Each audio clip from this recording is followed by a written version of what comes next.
Assalamualaikum warahmatullahi wabarakatuh. Para pendengar yang terhormat, selamat pagi. Sekarang kita meneruskan lagi membicarakan tentang hal cinta atau mahabbah yang terpaku terhunjam dalam hati tiap-tiap orang sufi. Orang yang telah membersihkan jiwanya supaya lebih dekat dia kepada Tuhan. Ibaratnya, kalau kita pergi ke kaca besar yang ada di hadapan kamar kita. Kalau kaca itu kotor atau berkabut, hendaklah dibersihkan lebih dulu kotorannya itu atau kabutnya itu. Sehingga jernih. Apabila telah jernih, jelas muka kita kelihatan di dalamnya. Maka kalau sekiranya kacanya sendiri kotor, berdebu, berkabut, terhalanglah kita untuk melihat apa hakikat yang sebenarnya daripada diri itu. Dan lebih celaka lagi kalau kabut itu terjadi di balik di sebelah sana, sehingga tidak dapat kita menggosok, dia berkabut juga. Sebagai kalau kita naik kapal udara, itu kerahnya, plastiknya 2 tingkat. Yang sebelah kita bisa kita hapus dengan tangan sehingga bersih. Tapi masih kotor juga karena yang sebelah lagi belum dapat kita capai dengan tangan kita. Maka usaha kita ialah untuk menjelaskan mahabbah antara kita dengan Tuhan. Membersihkan halangan, rintangan yang menghambat kelihatannya kekurangan-kekurangan kita di dalam menghadap Tuhan itu.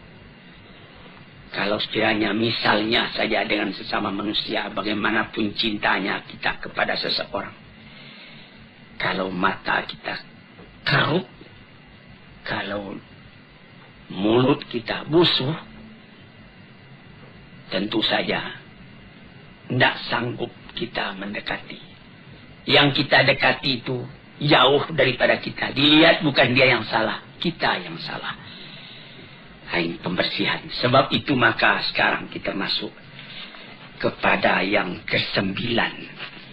Dulu baru 8. Yaitu memandang banyak walaupun sedikit kita punya kesalahan. Dan memandang sedikit walaupun banyak ketaatan kita. Ini yang ke-9, kita punya penutup dulu, lalu kita janjikan akan masuk kepada yang ke-9. Yang ke-8 itulah dia. At-tasi'u yang ke-9, mu'anaqatul ta'ah wa mubayanatul mukhalafah. Mu'anaqah artinya berpeluk-pelukan. Kita memeluk kepada yang kita peluk, dia pun membalas pelukan kita. Kalau sekiranya kita dengan manusia, misalnya ada kawan kita kembali dari Mekah. Di Mekah baru saja kejadian Masjidil Haram diduduki oleh orang-orang pendurhaka. Kawan kita juga belum pulang. Setelah ditunggu lamanya 17 hari. Alhamdulillah selamat Masjidil Haram tadi daripada serangan. Dan dapat ditaklukkan orang-orang yang memperbuat onar tadi. Kawan kita pun dapat pulang. Kita pergi sambut dia ke Halim Perdana Kusuma. Atau seperti ke Polonia di Medan. Atau ke tempat yang lain. Baru dia turun dari tangga kapal udara itu kita ketemu. Kita penuh dia peluk kita, kadang-kadang air mata turun, jatuh. Saking cintanya kita kepada dia. Kita sudah berdebar hati kalau dia mati di Mekah. Meskipun dari mati di Mekah itu juga mencapai kesucian. Dia pun menangis, kita menangis. Karena adanya cinta dalam hati. Itu mu'anaqah namanya. Berpeluk, bercium antara kita dengan kawan kita tadi. Ini kita berpeluk, bercium dalam perasaan dengan Tuhan. Mu'anaqatut ta'ah. Karena ketaatan kita kepada Tuhan. Di situ, saudara-saudara yang terhormat, payah saya menerangkannya. Karena saya pun baru mencoba, baru melatih diri. belum sampai kepada taraf yang tertinggi. Bagaimana perasaan kita kadang-kadang apabila kita sampai kepada bacaan inna salati wa nusuki wa mahyaya wa mamati lillahi rabbil alamin la syarika lahu wa bidzalika umirtu wa ana minal muslimin. Sembahyangku, ibadat, bahkan hidupku dan matiku semua aku serahkan kepada Allah. Ini kita bertelut, menundukkan kepala, melintuhkan hati, menegakkan taat setia kepada Tuhan. Apabila kita punya permintaan dikabulkan dari sebab tunduknya hati dan ikhlasnya kepada Allah, akhirnya kecintaan kita itu dibalas. Itu namanya mu'anaqatutah. Berpelukan kita dengan yang kita sembah itu karena ketaatan. Wa mubayanatul mukhalafah, artinya lain daripada yang lain. Kalau sekiranya dalam kita sembahyang menghadap kepada Tuhan, kita diganggu oleh perasaan yang lain, oleh amwalun iqtaraftumuha tijaratun takhshawna kasada wa masakinu tardawna. Kita diganggu oleh rumah tangga, oleh kekayaan, oleh kebun, oleh gedung, oleh anak, oleh istri, oleh keluarga. Mubayanatil mukhalafah. Bukan itu yang aku tuju, ya Tuhanku. Engkau yang aku tuju. Yang lain-lain itu alam semua. Hari ini dengan aku, besok meninggalkan aku, atau aku meninggalkan dia. Maka bertambah teguhlah kecintaan tadi. Sebab itu maka dikatakan oleh ulama-ulama yang telah mendalam dzauqnya, ibadat yang dikerjakan dengan taat setia itu menambah cinta kita kepada Allah Subhanahu wa taala. Itu kita bisa uji sendiri. Misalnya datang waktu, kita sudah dengar azan di masjid, Allahu Akbar, Allahu Akbar, kita siap, kita pergi ambil wudu, kita sembahyang di awal waktunya, kita kerjakan dengan tertib. Wah, bukan main. Itu mu'anaqatut ta'ah namanya. Tapi kalau kita sudah mulai melalaikan, pukul 12 tengah hari masuk waktu zuhur, pukul 2:30 baru kita kerjakan zuhur tadi. Nampak bahwa kita cinta kepada Tuhan itu kendor. Nah, di sini tuan-tuan yang terhormat, yang ke-9. Jadi perkataan ini adalah dari seorang sufi, Sahal bin Abdullah At-Tusturi namanya. Yang ke-10, dukhulu sifatil mahbubi alal badalil min sifatil muhib. Ini ada seorang sufi namanya Junaid al-Baghdadi mengatakan, yang mahabbah itu, cinta kepada Allah itu ialah masuknya sifat Tuhan yang dicintai itu ke dalam diri kita sebagai ganti daripada sifat yang mencintai, yaitu sifat kita sendiri. Ini lebih mendalam lagi perkataan dari Junaid al-Baghdadi ini. Sehingga yaitu sebutan yang dicintai itu Allah, sifatnya Rahman, asma'nya Wadud, Ghafur, Jabbar, Qahar, 99 banyaknya. Sama sekali memenuhi kepada hati orang yang mencintai. Sehingga tidak teringat lagi yang lain melainkan dia. Kita mengenal kepada orangnya karena tahu akan sifatnya. Bertambah kita melihat akan sifat Allah di dalam alam. Bertambah kita tidak ingat lagi kepada alam, tapi kita ingat kepada Allah. Sehingga pernah dikatakan oleh Sufi, ketika Abu Yazid Bustami pergi tawaf, dan ketika dia pulang ditanyai oleh muridnya, apa yang Tuan rasakan? Mula saya masuk, saya lihat Ka'bah. Kemudian lama-lama tidak Ka'bah lagi yang saya lihat, saya teringat kepada Allah. Hilang Ka'bah. Saya masuk sekali lagi. Sama ingat saya kepada Allah dan kepada Ka'bah. Tapi lama-lama Allah juga yang terbantang. Saya masuk yang ketiga kali, Allah yang kelihatan, lama-lama baru kelihatan Ka'bah. Saya masuk yang keempat kali, tidak saya melihat Ka'bah lagi, Allah yang kelihatan. Ini perkataan ahli-ahli tasawuf ini kalau kita dalami, kita alami, kita dalami dan kita alami akan terasa dalam hati. Mata melihat alam, hati melihat Tuhan. Sehingga kemana saja mata memandang, bukan alamnya nampak lagi, Allah yang kelihatan dari basar kepada basirah.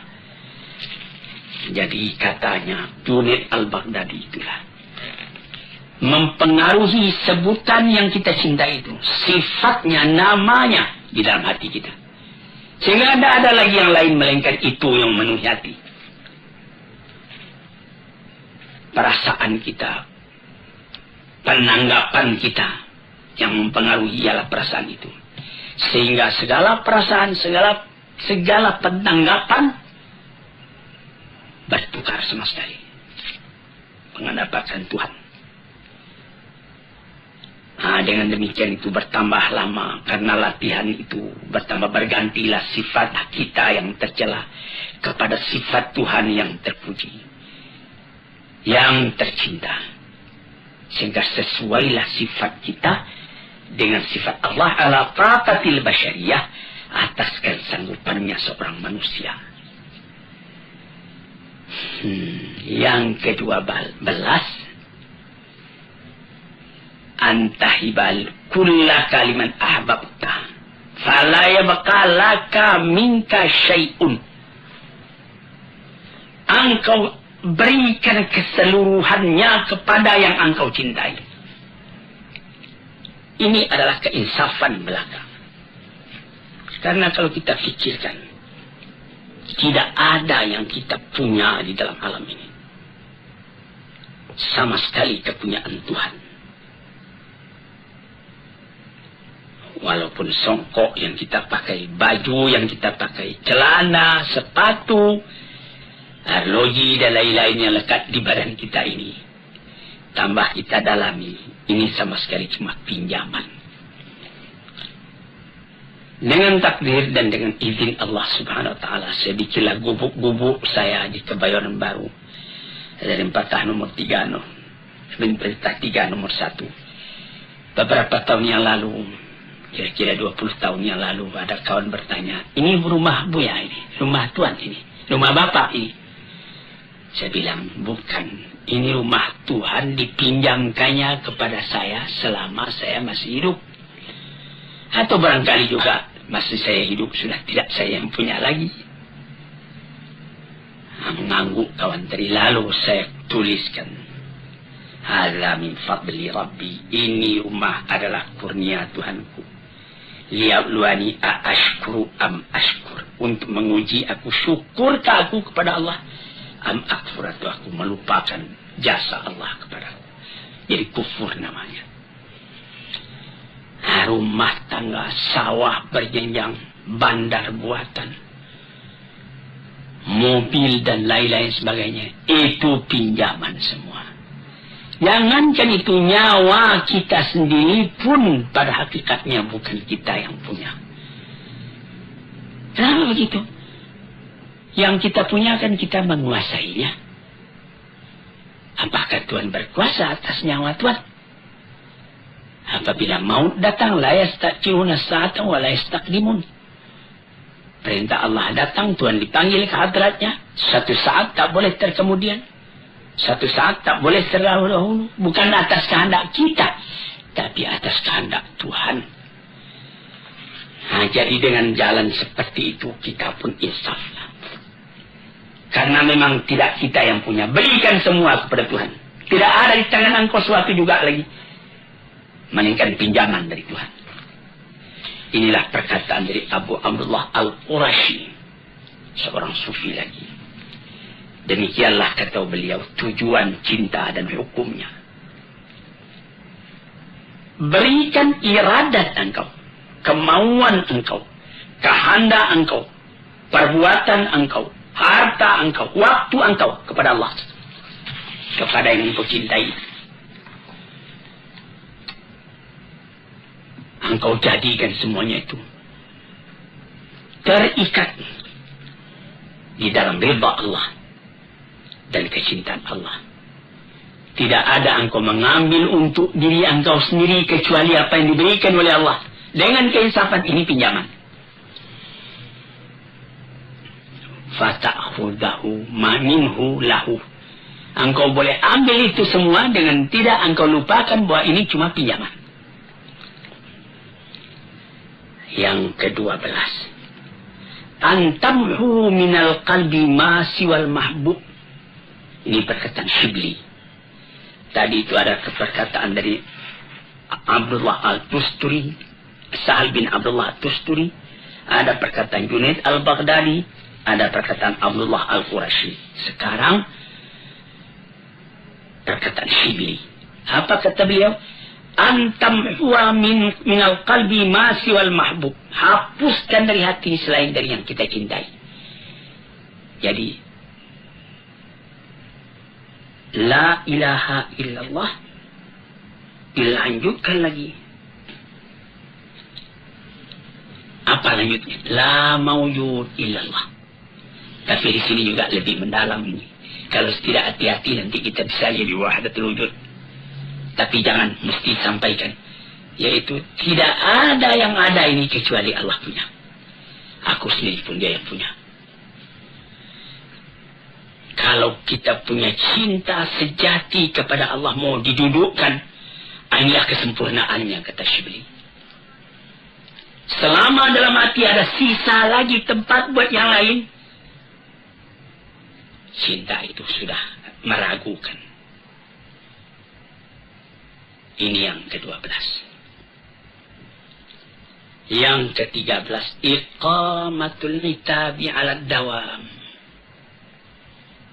Tegakkan penyesalan selalu. Tegakkan penyesalan selalu. Apa maksudnya? Allah tazala atiban ala nafsika fi marbatil mahbub. Wa la tarda lahu fiha amalan wala halan. Yaitu engkau selalu menyesali dirimu. Apakah pekerjaanmu ini sudah sempurna? Masih belum. Masih banyak yang kurang. Nikmat terlalu banyak sebagaimana di dalam nomor 7 dulu, istiqlalul kathir min nafsika wa istiqlalul qalil min habibika. Memandang sedikit walaupun banyak yang engkau kerjakan. Memandang banyak walaupun sedikit nikmat yang engkau terima dari Tuhan. Tuan-tuan yang terhormat, kalau Tuan pelajari, Tuan renungkan pengajian tasawuf ini, barangkali banyak kesulitan dalam rumah tangga yang dapat Tuan obat sendiri. Saya hampir tiap petang orang datang ke rumah saya, mengadakan konsultasi, menanyakan keadaannya, menyebut kesusahannya dan lain-lain sebagainya. Ada yang mengatakan, saya sudah menjalankan fatwa Bapak. Saya sudah tahajud kalau malam. Kalau siangnya saya sudah sembahyang duha sampai 8 rakaat. Saya sudah mengerjakan sembahyang tobat hampir saban hari. Saya sudah mengerjakan sembahyang tasbih dan lain-lain sebagainya. Apakah itu sudah sempurna? Nah, disinilah kajian ke-13. Selalu tanyai diri. Karena menurut yang saya terima dari guru saya, ayah saya, Syekh Abdul Karim Amrullah, beliau mengatakan dalam riwayat yang beliau baca, Sayyidina Abu Bakar Siddiq itu badannya kurus, matanya cekung, perutnya kempis. Lalu ditanyai orang, inilah yang beliau anukan. Selalu menyelidiki diri, menyesali diri masih kekurangan. belum tercapai apa yang dikehendaki oleh Tuhan yang dicintai. Pandang diri ini kecil. Orang yang semacam engkau kecilnya akan mempertalikan cinta dengan Tuhan yang maha besar, maha agung. Siapa engkau, wahai? Tiliklah diri, apakah sudah sampai taraf iman kita, taraf amal kita, ibadat kita kepada yang patut. Sampai Nabi kita sallallahu alaihi wasallam sendiri saban malam beliau tahajud. Siti Aisyah juga tahajud. Habis tahajud beliau sudah tidur kembali istirahat. Nabi masih saja tahajud. Hatta tawarramat qadamahu, sampai pegal dia punya kaki keduanya. Siti Aisyah bertanya, mengapa sebanyak itu Tuhan sembahyang? Padahal Tuhan punya dosa kan sudah diampuni. Apa jawab beliau? Alam akun abdan syakura. Apakah tidak pantas kalau aku bersyukur kepada Tuhan, katanya. Dan pun Nabi mengatakan, orang yang beriman itu memandang dosanya sebagaimana dia duduk di bawah bukit, takut jatuh bukit itu kepada dirinya. Tidak ada dosa yang kecil, semua dosa dianggapnya besar. Yang di dalam kata modern tabkitul bangir, atau tolakkan hati atas perbuatan sendiri yang salah. Sekian 24 jam sehari semalam disediakan buat beribadat kepada Tuhan. Tidaklah cukup kita memenuhi yang 24 jam itu dengan ibadat. Malaikat kelalaian juga yang ada.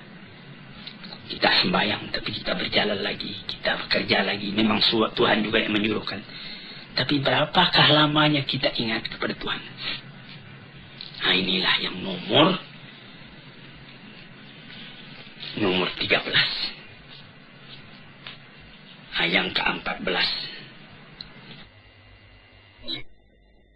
Tughara 'alal mahbub an yuhibbahu mislak. Ini perkataan Shibli juga. Apa katanya? Engkau cemburu kepada Tuhan yang engkau cintai itu. Kenapa? Orang yang semacam engkau mencintainya. Memandang hinanya, kecilnya diri. Sebagai sambungan penjelasan dari nomor 13 tadi. Lihatlah. Apakah baru yang saya dapat kerjakan? Dalam umur yang terbatas ini, dalam tenaga yang terbatas ini, dalam angan-angan yang menggerek langit, tetapi kita tidak dapat terbang ke udara.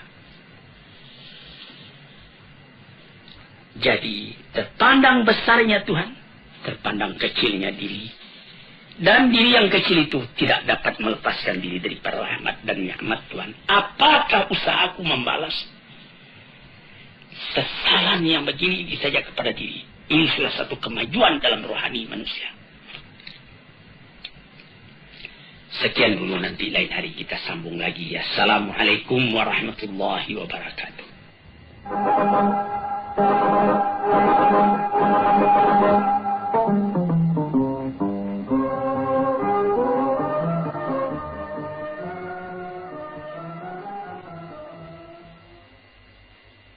Assalamualaikum warahmatullahi wabarakatuh. Para pendengar, peminat kuliah subuh yang saya cintai dan saya hormati, saya ucapkan selamat pagi dan selamat mengerjakan ibadat sembahyang subuh. Badan sehat, langit cerah, alam terkembang, dan nikmat Allah berlimpah ganda datang kepada diri kita masing-masing. Pada waktu yang sudah-sudah di dalam memperkatakan soal-soal tasawuf, agak panjang telah kita bicarakan tentang mahabbah, tentang hubungan kita dengan Allah, hubungan kasih, hubungan cinta, hubungan kasih sayang. hampir 2 bulan pengajian kita tentang cinta ini. Sekarang setelah kita mengaji tentang cinta, kita akan terus kepada akibat dari cinta. Apa akibat dari cinta? Cinta itu sendirinya menimbulkan cemburu atau menimbulkan ghirah dalam bahasa Arabnya. Dalam keadaan yang lain, di dalam bahasa yang populer juga disebut fanatik. Kalau orang mengakui cinta kepada Allah tetapi tidak ada ghirahnya, orang yang mengakui cinta kepada agamanya tetapi tidak ada cemburunya apabila agama itu diganggu orang, apabila keyakinan hidupnya kepada Tuhan dicimoohkan orang misalnya, maka tidak ada baginya konsekuensi dari cinta. Sebab cinta itu menghendaki kesatuan pikiran kepada yang dicintai itu. Sekarang ini kita masuk membicarakan tentang soal ghirah itu. Soal cemburu itu. Ini panjang lebar juga dibicarakan di dalam Al-Quran ataupun di dalam hadis. Yang mula-mula dijadikan menjadi dasar ketika membicarakan tentang ghirah, tentang cemburu, atau dalam bahasa sehari-hari yang telah banyak kita pakai tentang fanatik, adalah sabda Allah Subhanahu wa Ta'ala yang tersebut di dalam Al-Quran. Innama harrama rabbiyal fawahisha ma zahara minha wa ma batan. Apa artinya? Sesungguhnya tidak lain yang diharamkan oleh Tuhanku ialah perbuatan yang keji, baik yang nyata atau yang tersembunyi. Jangan berbuat keji. Keji itu menimbulkan ghirah dalam hati orang yang beriman. Ini dijelaskan di dalam hadis yang dirawikan daripada Abdullah bin Mas'ud radhiyallahu anhu, sahabat Rasulullah, di dalam sebuah hadis yang sahih riwayat Bukhari dan Muslim. Qala Rasulullah sallallahu alaihi wasallam, ma ahadun aghyar min Allah. Tidak ada sesuatu jua pun yang lebih cemburu dari Allah. Allah itu sangat pencemburu. Buktinya ialah dia mengharamkan segala perbuatan yang keji, baik yang terang atau yang tersembunyi. Allah tidak mau. Maunya Allah Ta'ala itu yang bersih. Jadi kita mesti berusaha. Tambah lama kita tambah bersih, tambah kita dekat kepada Allah Subhanahu wa Ta'ala. Tambah kita punya cinta berpadu dengan Tuhan. Nah, di sini kita melihat Tuhan Allah itu katanya dalam hadis ini, tidak ada seorang pun yang lebih cemburu dari Allah. Setengah daripada tanda cemburunya, Tuhan itu mengharamkan perbuatan yang keji, baik perbuatan itu nyata, kelihatan, atau perbuatan itu batin. Perbuatan yang misalnya yang lahir. Misalnya anak muda mengganggu seorang gadis misalnya di tengah jalan, itu namanya perbuatan keji. Atau tidak kelihatan oleh orang lain, tapi dalam hati kita sendiri ada niat busuk. Nah, itu amabatan namanya. Kita ketawa dengan orang, tapi kita punya hati benci kepada orang. Nah, itu namanya yang batin itu. Kita hendak menganiaya kepada orang tadi. Nah, sebab itu maka dijagalah perbuatan yang lahir yang akan nyata kepada sesama manusia atau akidah yang batin. Kalau sekiranya rasa-rasa batin itu masuk, lekas perangi. A'udzubillah, aku berlindung kepada Allah. Sehingga hilang perasaan-perasaan yang tadinya yang batin itu. Jadi di situ maka kecemburuan Tuhan itu pun dapat dihindarkan. Lantas kemudian sambungan hadis, wa ma ahadun habba ilaihi madah minallah. Wa min ajli dzalika asna ala nafsihi. Tidak ada seorang pun yang lebih suka akan pujian melainkan Allah. Sehingga beliau sendiri pun asna ala nafsihi, memuji kepada dirinya. Jadi bagi Allah bukanlah namanya tawadhu, merendahkan diri kalau dia dikatakan Allahu la ilaha illa ana. Saya yang Tuhan, tidak ada Tuhan yang lain. Itu bukan kesombongan. Tapi itu adalah daripada alamat kecintaannya Tuhan kepada Tuhan. Pujian atas perbuatan Tuhan itu. Dan memang tidak namanya mengambil muka. Kalau kita lihat keindahan alam lalu Tuhan kita puji. Alhamdulillah, segala puji bagi Allah Rabbul Alamin. Rabbil Alamin, Tuhan dari seluruh alam ini. Maka Allah pun memuji kepada dirinya.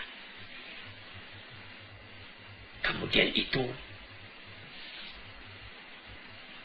ma ahadun ahabba ilaihi al-'udhr min Allah. Dan tidak ada seorang pun yang lebih disukai daripada orang yang merasakan kekurangan pada dirinya, mengakui kekurangan itu. Tuhan Allah tahu kekurangan kita itu, kelalaian kita itu, tidak tahu jalan. Maka dibuktikan oleh Tuhan hal itu dengan mengirim rasul-rasul. Dikirimnya rasul-rasul sejak dari Nabi Adam atau Nabi Nuh sampai kepada Nabi Muhammad sallallahu alaihi wasallam, menunjuki kepada manusia jalan yang harus ditempuh di dalam kehidupan dunia ini. Jadi di dalam hadis yang sahih yang lain yang dirawikan oleh Abi Salmah dari Abi Hurairah radhiyallahu anhu, Rasulullah pun pernah mengatakan, innallaha yaghar wa innal mu'mina yaghar wa ghairatullah an ya'ti al-'abdu mahram alaihi. Tuhan Allah itu menurut hadis yang sahih ini pencemburu. Orang mukmin pun pencemburu sebagai cemburunya Allah. Maka ghirahnya Allah itu yaitu yang akan menimbulkan cemburunya Tuhan kalau ada hambanya yang sengaja berbuat barang yang dilarang oleh Allah. Itu Allah tidak suka. Dia cemburu keadaan demikian itu. Mengapa demikian? Nah, kalau tidak ada cemburunya itu, tanda tidak ada cinta. Kita bawa saja misalnya kepada misal yang lahir dalam kehidupan kita sendiri. Kita mengatakan cinta kepada istri. Cinta sejati kepada istri. Tulus ikhlas, sehidup semati. Lalu, tentu kita tidak senang kalau ada orang lain yang pergi mengganggu istri kita itu. Kita cemburu. Lalu ada orang dibiarkannya saja istrinya bermain-main bersanda gurau dengan laki-laki lain. Nah, itu orang dikeragui cintanya. Tandanya cintanya itu tidak bulat. Atau barangkali orang itu dayus. Tidak ada lagi rasa cemburu dalam hatinya. Ini orang-orang celaka. Sebagaimana pepatah orang Arab, fatana likulli musibatin fi dinihi wa idza yusabu fatina likulli musibatin fi malihi wa idza yusabu bidinihi lam yash'ur. sangat harus perasaannya. Dia merasa cemburu kalau akan terganggu harta bendanya. Tetapi kalau agamanya yang tersinggung, dia tidak merasa. Ini orang juga sudah orang sakit, tidak ada kecemburuan sejati dalam dirinya. Jadi cemburu ini mesti ada. Kita sebagai umat yang beragama mesti ada cemburu. Karena dari sebab cinta kita kepada agama tadi. Misalnya ada orang injak-injaknya Quran, lalu kita ketawa saja. Tandanya kita tidak beres. Tandanya kita tidak menghargai Al-Quran. Demikianlah seterusnya. Jadi cinta itu adalah akibat, cemburu itu adalah akibat dari cinta.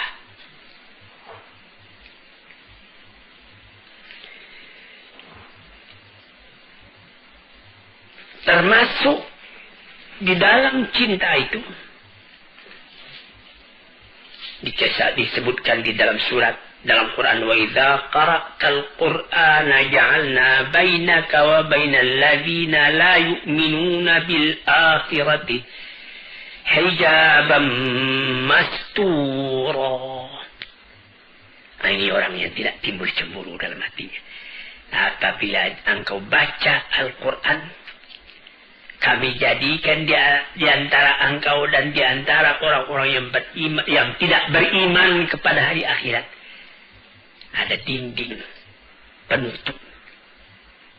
Ya, benar. Misalnya orang yang beriman didengarnya Al-Quran. Wa idza tuliyat alaihim ayatuna zadathum imana. Apabila dibacakan orang kepadanya ayat Al-Quran, bertambah imannya. Tapi ada orang saban hari membaca Quran, tidak tergeser kepada hatinya, cuma baca saja. Nah, itu hijaban mastura, ada dinding itu. Yang apatah lagi orang yang memang tidak senang mendengarkan Quran. Ka'anna fi idunaihi waqra, seakan-akan dia menaruhkan penyumbah pada telinganya, tidak mau mendengar. Nah, ini orang hijaban mastura, tertutup telinganya. Sebab itu tidak ada gairahnya. Jadi jangan tuan tubuh kalau orang yang cintai kepada agamanya, lalu dia sembahyang dia awal waktu,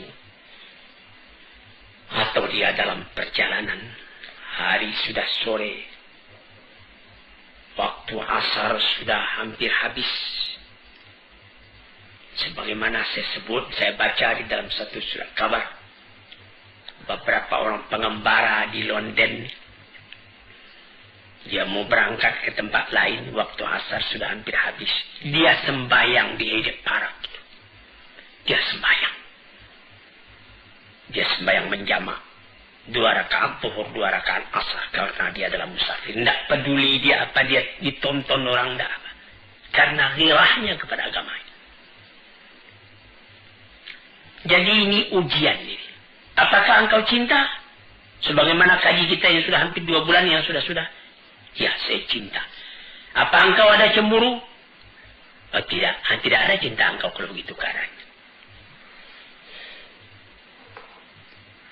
Hadirin, para pendengar yang saya hormati, sebab itu dikatakan oleh Suri As-Sakti kepada kawan-kawannya, mengapa ada orang yang terhijab tidak masuk Quran kepada hatinya? Tidak ada ghirah. Karena orang-orang yang kafir tidak ahli buat memahamkan kalamullah. Tidak ahli buat mengetahui ma'rifat kepada Allah, buat tauhid kepada Allah, buat cinta kepada Allah. Sebab itu di antaranya dan di antara rasulnya, di antara kalam Tuhan, di antara tauhid, ma'rifat, semua itu terdinding bagi mereka. Tidak akan didapat yang demikian itu kalau bukan ahlinya. Oleh sebab itu maka dikatakanlah bahwa al-ghiratu manzilatun syarifatun azimatun jiddan. Ghirah itu adalah tempat kedudukan yang mulia, yang agung sekali. Jalilatul miqdar, sangat tinggi nilainya.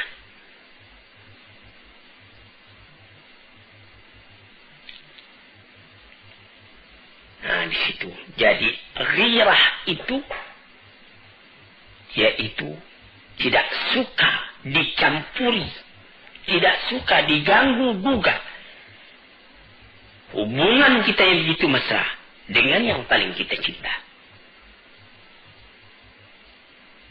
Dan sangat kita menjaga agar cinta yang menghubungkan kita kepada yang kita cintai itu, yaitu kepada Allah Subhanahu wa Ta'ala, tetap melekat pada kita. Jangan terganggu oleh yang lain.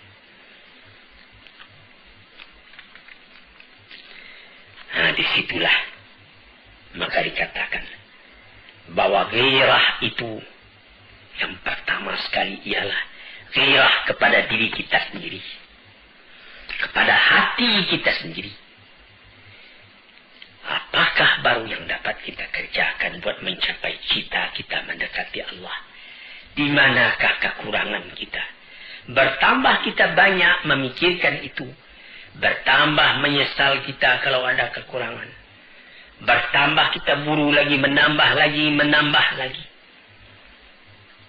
Menjauhi sifat-sifat yang tercela, memenuhi diri dengan sifat-sifat yang terpuji. Itulah ghirah yang menjadi keistimewaan dari jiwa yang suci, yang bersih, yang tinggi.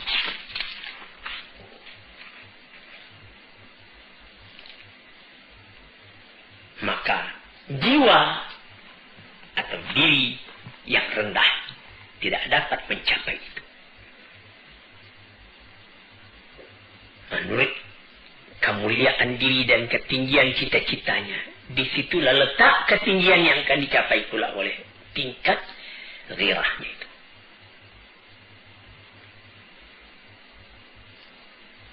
Dibagi pula oleh ahli-ahli tasawuf ghirah itu. Ghirah Allah kepada hambanya dan ghirah hamba terhadap Tuhannya. Bagaimana ghirah Tuhan terhadap kepadanya, kepada hambanya? Yaitu bahwa Tuhan tidak suka kalau Tuhan itu dipersekutukan dengan yang lain. Tidak ada yang lain yang dapat engkau persekutukan, engkau samakan dengan Allah. Satu, ahad.